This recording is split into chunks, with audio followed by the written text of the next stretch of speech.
Hello everyone, hello. Welcome along to this week. This time I'm talking to you about why I love planning in the winter.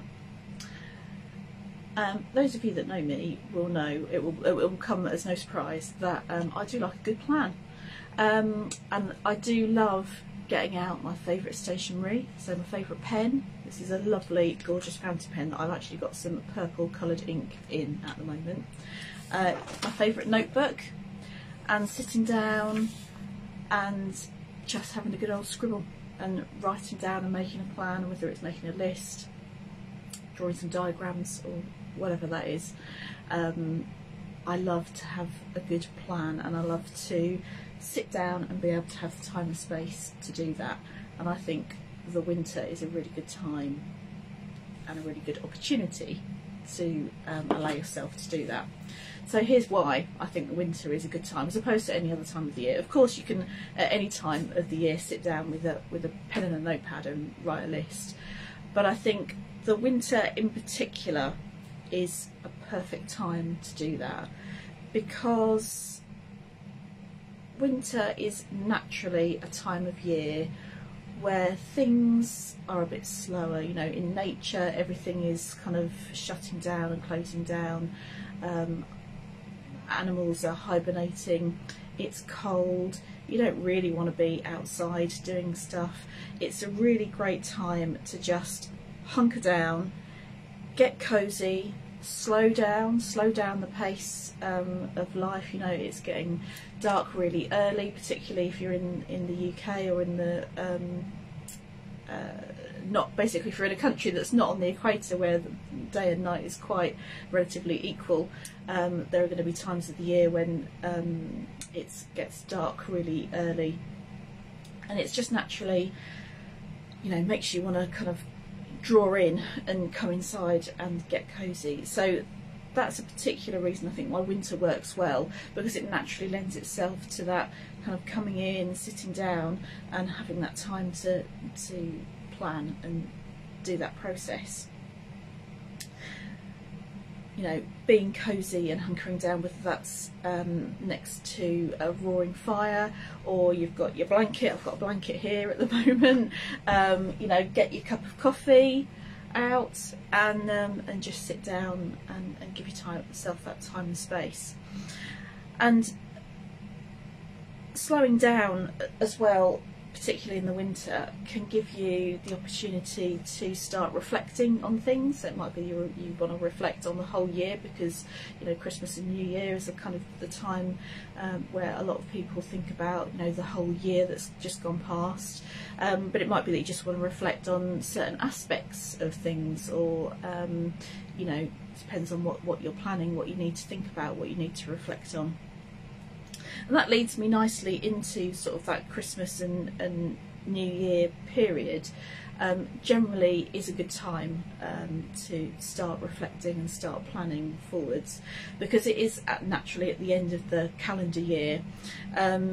It's always a good time for reflection. Like I said, because of the dark evenings, it might be that you allow yourself that time to do your planning, or it might be that you use that time in between Christmas and New Year. Sometimes for some people that can be a bit of a dead space, if you like, because you're kind of in that in between. You know, Christmas has just happened, all of the climax of all the excitement of Christmas and all the presents, and then the run up to New Year's Eve, New Year's Day. You've kind of got that space in between that, you know, maybe you could use that to give yourself the time and space to think and plan. So that's another reason why winter can be a good reason, or a good time to do your planning. And I think the other thing is about, you know, the new year quite often is a good time to think about setting goals. And I'm not necessarily talking about setting New Year's resolutions, because, you know, let's face it, we all know we've all set New Year's resolutions, and, you know, 2 weeks later you kind of either forgotten about them or you've fallen off the wagon already. And there's lots of reasons why that might be the case, but actually the planning that I'm talking about is not setting a whole set of, you know, New Year's resolutions that you're gonna lose, you know, 2 kilos and you're going to climb a mountain by the summer and all that kind of thing. I'm talking about planning for your ceremony particularly.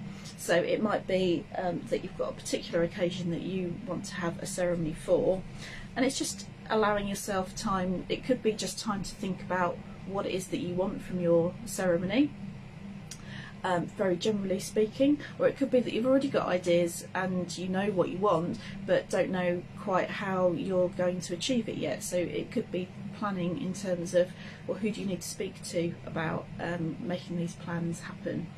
But again, that sort of Christmas, New Year time can be a really good time to use that sort of dead space, or you know, just sort of the calm after Christmas and before the new year, to really think about what you want and how you're going to move forward with it, so that after all of that madness of the Christmas holidays, actually you can step into January and the new year and think about, and you're ready, don't you? You've already done the thinking and planning, you're ready to step forward and try and make it happen.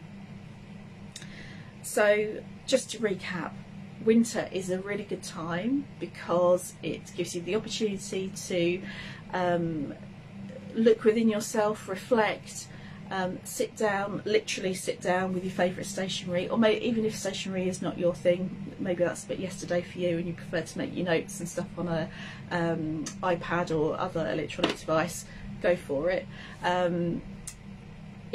Winter is a good time to do that. The Christmas New Year period is a good time to find some time in between those festivities to plan, and like I said, it allows you then to jump into the new year fresh, with enthusiasm and a way forward for what you want to achieve. So if your plans incorporate using a celebrant for your ceremony, then hop over to www.theauthenticcelebrant.co.uk to see more about what I can do to help you. You can follow me or message me on Instagram and Facebook. I am The Authentic Celebrant on both. Or if you head over to the website, you can also sign up for my newsletter, which covers a whole array of tips and advice and thoughts about ceremonies and planning for them, and the content of them as well. So that's all for today. I shall see you next week. See you later.